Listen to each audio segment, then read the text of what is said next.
I mean, the fossil fuel industry is the biggest industry in the world. They have more money and more influence than any other sector. So, I mean, the more that there can be sort of a popular uprising against that, the better.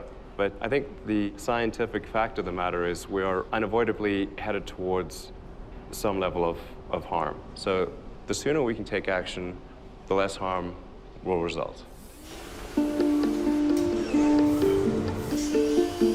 Wow. Holy crap. That's a good robot. Whoa. What is your grand vision for all of this? The point of the Gigafactory is to get the cost of batteries down to the point where it's affordable. Right. Batteries are critical to a sustainable energy future. The sun doesn't shine all the time, so you've got to store it in a battery. How is this going to help developing nations that have massive populations that need to have power? So the advantage of solar and batteries is that you can avoid building electricity plants at all. So you could be a remote village and have solar panels that charge a battery pack that then supplies power to the whole village without ever having to run thousands of miles of high voltage cable all over the place.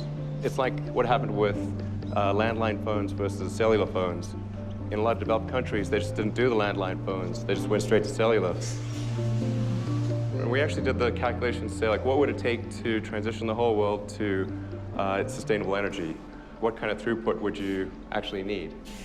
And you need 100 gigafactories. So 100 of these? 100 of these, yes. That would make the United States...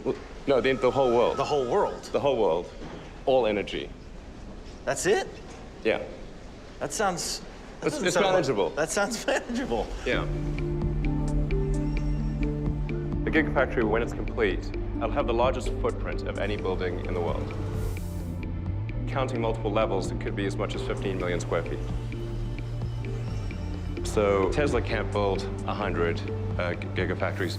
The thing that's really going to make a difference is if companies that are much bigger than Tesla do the same thing. If the big industrial companies in China and the US and Europe, the big car companies, if they also do this, then collectively we can accelerate the transition to sustainable energy. And if government sets the rules to favor sustainable energy, we can get there really quickly. But it's really fundamental. Unless there's a price put on carbon, we're never going to be able to make the transition that we need to in time, correct? Yeah.